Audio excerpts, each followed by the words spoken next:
जी नमस्कार। नमस्कार। आज का मेरा पहला प्रश्न आपसे यह है कि यौन हिंसा, रेप, घरेलू हिंसा, ईव टीजिंग और अन्य महिला अपराधों में अनुभव और उनके परिणाम क्या होते हैं? जहाँ तक मेरी बात है, मेरी स्टैंडिंग 12 साल से है। मैं 12 साल से अलग-अलग फोरम्स में प्रैक्टिस कर रही हूँ। यौन हिंसा, रेप, घरेलू इन सब के अपराध जो है, इनके अनुभव तो काफ़ी बुरे रहते हैं। उनके परिणाम तो पूरे ट्रायल के बाद ही समझ आते हैं कि परिणाम क्या होंगे। इन मामलों में गहरी कानूनी और अनुभव की आवश्यकता होती है। आमतौर पर इन अपराधों से जुड़े जो मेन चीज़ें होती हैं वो है रेप, जो BNS की धारा 63 से 66 में आता है। उसमें पॉक्सो भी आता है, जो 18 साल से छोटी बच्चियाँ होती हैं उनसे रिलेटेड जो रेप केसेस होते हैं वो पॉक्सो में आते हैं। जनरल धारणा ये है कि जो 12 साल से कम एज की लड़कियाँ हैं उनके साथ में अगर कुछ रेप जैसा होता है तो 99.9 केसेस में उन केसेस में एंटिसिपेटरी बेल वगैरह नहीं होता है। सबसे इंटेंस केसेस चाइल्ड रेप के ही होते हैं। सबसे ट्रॉमेटाइजिंग एक्सपीरियंस भी उसी में होता है। दूसरा है घरेलू हिंसा, जो protection of women from domestic violence act 2005 के अंतर्गत आता है। इसके बहुत सारे केसेस आते हैं, कुछ सच्चे कुछ झूठे, वो एक ट्रायल की बात है। और तीसरा ईव टीजिंग है, जो BNS की धारा 75 के अंतर्गत आता है। इसमें 1 साल से लेकर 5 साल तक की सज़ा हो सकती है। जहाँ तक ये परिणाम की बात है तो परिणाम कुछ फैक्टर्स पे डिपेंड करता है, जैसे कि सुनवाई कितनी तेज़ हुई है, साक्ष्य कितने रेगुलरली अपीयर हुए हैं, उन्होंने हॉस्टाइल तो नहीं हो गए, उन्होंने क्या स्टेटमेंट्स दिए, कितनी जल्दी दिए, और पुलिस और न्यायालय का क्या रवैया है। जनरली ये एक्सपेक्ट किया जाता है कि पुलिस का और न्यायालय का रवैया कंपैशनेट होगा टुवर्ड्स द विक्टिम। बस मैं एग्जॉस्टिव जवाब तो नहीं दे सकती, पर मोटे मोटे तौर पे ये सारी चीज़ें कवर होती हैं। ओके कीर्ति जी, फिर मेरा आपसे दूसरा प्रश्न ये है कि इसकी कानूनी प्रक्रिया किस तरह से होती है? यदि कोई महिला या लड़की यौन हिंसा या अन्य अपराध का शिकार होती है तो उसे कुछ प्रोसीजर है वो फॉलो करने पड़ते हैं। जैसे कि सबसे पहले FIR होती है, फर्स्ट इन्फॉर्मेशन रिपोर्ट। पीड़िता या उसका परिवार जाके पुलिस स्टेशन में इन्फॉर्मेशन लिखवा सकता है और कंप्लेन कर सकता है, और FIR दर्ज होती है, जिससे पूरा जो कंप्लेंट है पूरा इनिशिएट होता है। आजकल जो नया कॉन्सेप्ट आया है वो आया है 0 FIR का, जिसका मतलब ये है कि पीड़िता अगर अकेली रहती है तो उसके पहचान वाले या उसके परिवार वाले जाके किसी भी नज़दीकी पुलिस स्टेशन में 0 FIR करा सकते हैं, और वो FIR लॉन्च होने के बाद में रेलेवेंट पुलिस स्टेशन को ट्रांसफ़र की जाती है। ये बहुत इंपॉर्टेंट है कि हम सबको पता रहे कि 0 FIR क्या होती है और उसका यूज़ कब हो सकता है। FIR के बाद दूसरी बात है मेडिकल जांच। मेडिकल जांच इसलिए ज़रूरी है क्योंकि इन सब केसेस में कुछ रिपोर्ट्स है वो बहुत ज़रूरी है और वो टाइम सेंसिटिव होती है, तो इसलिए ज़रूरी है कि अगर रेप चार्ज हो, अगर ऐसे कुछ एलिगेशंस हो तो मेडिकल जांच तुरंत हो जाए, जिससे कि इन्वेस्टिगेशन सही प्रकार से चल सके। तीसरा जो होता है वो है गिरफ्तारी और जांच। एक बार मेडिकल जांच हो गई, FIR हो गई, उसके बाद में रेलेवेंट इंसान की गिरफ्तारी होती है, उसमें इन्वेस्टिगेशन स्टेटमेंट वगैरह होता है। ये सब होने के बाद में न्यायिक प्रक्रिया की तरफ जाता है, केस कोर्ट में जाता है, पूरा ट्रायल चलता है।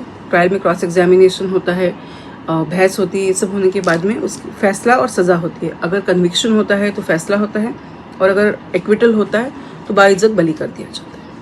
जी कीर्ति जी, मेरा आपसे तीसरा प्रश्न ये था कि इसमें पुलिस जांच प्रक्रिया किस प्रकार से होती है?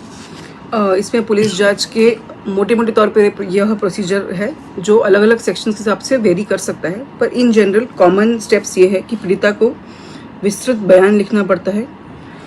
ये ज़रूरी है कि महिला का बयान महिला ही ले, महिला के प्रेजेंस में हो, मजिस्ट्रेट के सामने बयान होता है। उसके बाद में घटनास्थल की पूरी जांच होती है और सबूत इकट्ठा किया जाता है। अगर कोई CCTV फुटेज हो, DNA हो, कॉल रिकॉर्ड्स हो, वो सब कलेक्ट किया जाता है। केस डायरी बनाई जाती है, आरोपी से पूछताछ करके 27 के मेमो पे स्टेटमेंट्स लिए जाते हैं। उसके बाद में मजिस्ट्रेट के सामने स्टेटमेंट्स होते हैं, तो 27 मेमो, 161, 164 के सारे स्टेटमेंट्स होते हैं। उसके बाद में केस आगे बढ़ता है। इसमें फॉरेंसिक रिपोर्ट और मेडिकल रिपोर्ट बहुत ज़्यादा इंपॉर्टेंट होती है, क्योंकि ये सारे चीज़ें मिला के ही केस का बेस बनता है। कीर्ति जी, मेरा आपसे चौथा प्रश्न ये है कि जांच में लगने वाला समय कितना होता है इसमें? रेप और यौन अपराधों में जनरली 60 से 90 दिन में पूरी हो जानी चाहिए जांच।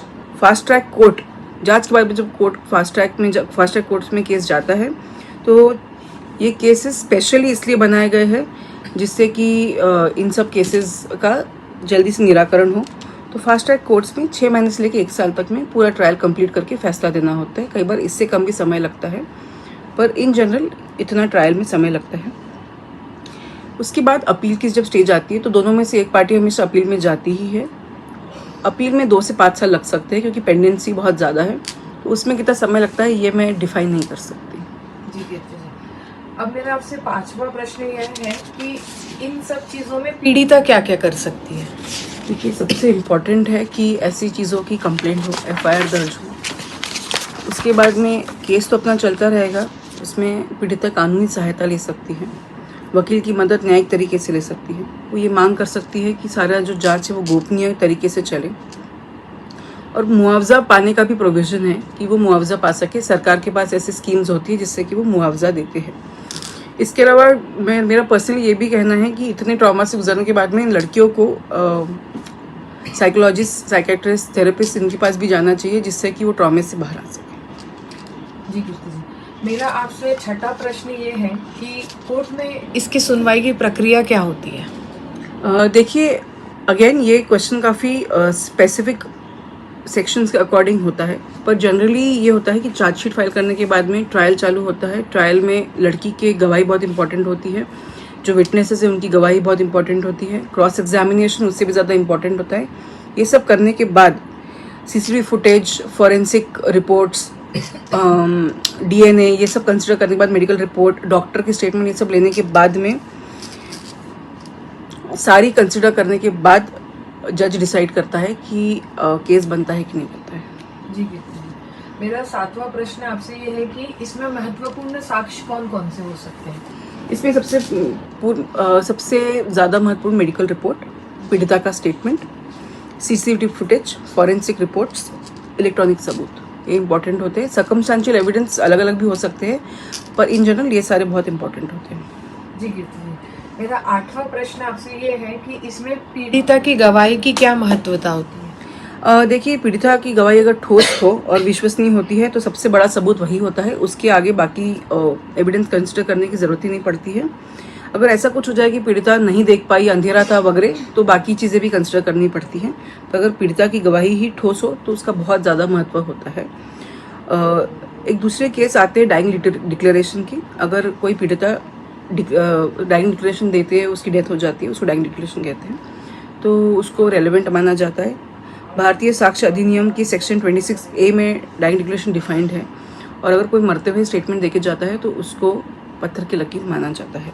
जी, मेरा नेक्स्ट क्वेश्चन जो है आपसे ये है कि गवाही दर्ज करने की क्या प्रक्रिया होती है इसमें? गवाही दर्ज करने की प्रक्रिया होती है कि एक गवाही जो होती है वो पुलिस वालों के सामने होती है, जिसको 161 की स्टेटमेंट माना जाता है। दूसरी मजिस्ट्रेट के सामने होती है, जो धारा 164 CRPC में आती है, और एक कोर्ट के ट्रायल के दौरान गवाही होती है जिसमें क्रॉस एग्जामिनेशन होता है। इन सब गवाह का रेलेवेंस होता है, और इसमें बोली हुई बात आपके अगेंस्ट यूज हो सकती है। ठीक है। अब मेरा आपसे अगला प्रश्न ये है कि जो मेन गवाह थे उसकी तो बात होगी, बट जो अन्य गवाह होते हैं उनको कोर्ट में कैसे हाजिर किया जाता है? कोर्ट समन जारी करती है, विटनेस लिस्ट में से देख के समन आपको मिलता है। उसके बाद में आपको कोर्ट में पेशी देनी होती है। कोर्ट में पेश होने के बाद में आपके क्रॉस एग्जामिनेशन होता है, आपके स्टेटमेंट नोट डाउन होते हैं। यदि कोई गवाह पेश नहीं होता है तो गैर जमानती वारंट भी इशू किया जा सकता है, जिसके बाद अल्टीमेटली पुलिस आपको अरेस्ट करके लेके आती है गवाही देने के लिए। जी, मेरा आपसे जो 11वां प्रश्न है वो ये है कि जो अन्य गवाह होते हैं जो अपनी गवाही देते हैं उनकी महत्वता क्या होती है? जो आई विटनेसेस होते हैं वो बहुत महत्वपूर्ण होते हैं, क्योंकि केस एस्टैब्लिश करने के लिए आई विटनेसेस होते हैं जो पूरा केस एस्टैब्लिश करवाने में मदद करते हैं। जो मेडिकल विशेषज्ञ होते हैं उनकी गवाही तकनीकी साक्ष्य के लिए भी अहम होती है, क्योंकि जो मेडिकल रिपोर्ट्स है उसको वेरीफाई करने के लिए, उसको एस्टैब्लिश करने के लिए मेडिकल रिप्रेजेंटेटिव्स का क्रॉस एग्जामिनेशन बहुत ज़्यादा इम्पोर्टेंट है। जी, मेरा आपसे 12वां प्रश्न यह है कि आरोपी को कितनी और कैसी सज़ा हो सकती है? बलात्कार के केस में BNS के सेक्शन 63 to 66 आता है, उसमें 10 साल की सज़ा हो सकती है और 10 साल से लेकर आजीवन कारावास हो सकता है। जहाँ तक गैंग रेप का केस है वो BNS के सेक्शन 64 में आता है, उसमें आजीवन कारावास की सज़ा होती है। नाबालिग का जो रेप है, जो पॉक्सो एक्ट में आता है और BNS के 65 में आता है, उसमें मृत्युदंड की भी सज़ा हो सकती है। और ये rarest of the rare cases में होता है, पर प्रोविजन इसका अवेलेबल है। यौन उत्पीड़न जो है वो BNS की सेक्शन 75 में आता है, उसमें 3 से 7 साल तक की सज़ा दी हुई है। जहाँ तक छेड़छाड़ है वो BNS के सेक्शन 76 में आता है, उसमें 3 साल की सज़ा है। जी कीर्ति जी, मेरा 13वां क्वेश्चन आपसे यह है कि इसमें क्या पीड़िता को मुआवजा मिलता है? एक निर्भया फंड चालू हुआ है निर्भया केस के बाद में, जिसके अंतर्गत पीड़िता को सरकारी योजनाओं के अंतर्गत मुआवजा मिल सकता है। ये नहीं है कि हर केस में ही मिलता है, पर मिल सकता है। पीड़िता को मानसिक, शारीरिक और आर्थिक मदद भी दी जा सकती है। अगर पीड़िता की कंडीशन ऐसी हो तो ये सब प्रोविजंस लॉ में है। जी, मेरा आपसे 14th क्वेश्चन है कि मुआवजा पाने के लिए क्या करना पड़ता है पीड़ित को? कोर्ट में आवेदन देना पड़ता है। जी। जिला विधिक सेवा प्राधिकरण DLSA में आवेदन देना पड़ता है। उस पर निराकरण होता है, उसका डिसीजन आ जाए तो उसके बाद में फैसला आ जाता है। जी, ये तो हो गई पीड़िता की बात। अब हम आरोपी की बात पे आते हैं। क्या हम आरोपी की संपत्ति जब्त कर सकते हैं? हाँ, यदि अपराधी दोषी पाया जाता है तो उसकी संपत्ति कुर्क हो सकती है। प्रोविजन है, होता है कि नहीं होता है, ये केस टू केस वेरी करता है।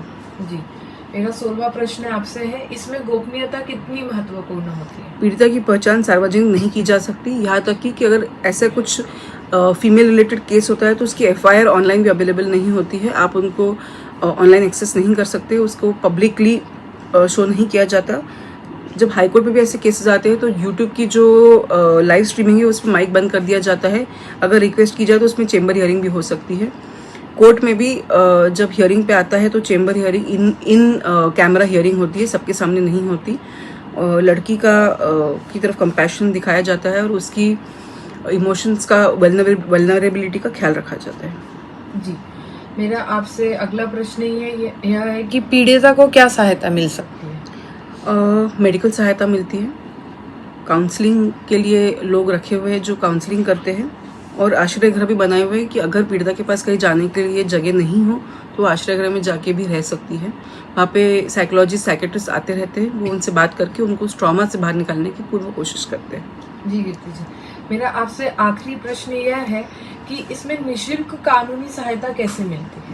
2 ऑर्गेनाइजेशन से, एक है राष्ट्रीय विधिक सेवा प्राधिकरण NALSA, दूसरी है DLSA जो है डिस्ट्रिक्ट लीगल सर्विस अथॉरिटी। इनके अंतर्गत निःशुल्क कानूनी सहायता देने का प्रोविजन है। इनके पैनल में एडवोकेट्स रहते हैं जिनके पास आप जाएंगे तो आपको निःशुल्क सेवा मिलेगी। लीगल एड भी होता है जो इसके अंतर्गत ही आता है। उसमें अगर आप जाएंगे तो लीगल एड के हर कोर्ट के अलग अलग पैनल्स होते हैं, उसमें जाके आपको फ्री सजेशंस और वकील मिल सकते हैं। उसका जो सारा एक्सपेंस है वो सरकार देता है।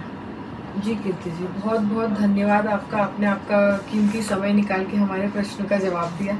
It was my pleasure, thank you so much.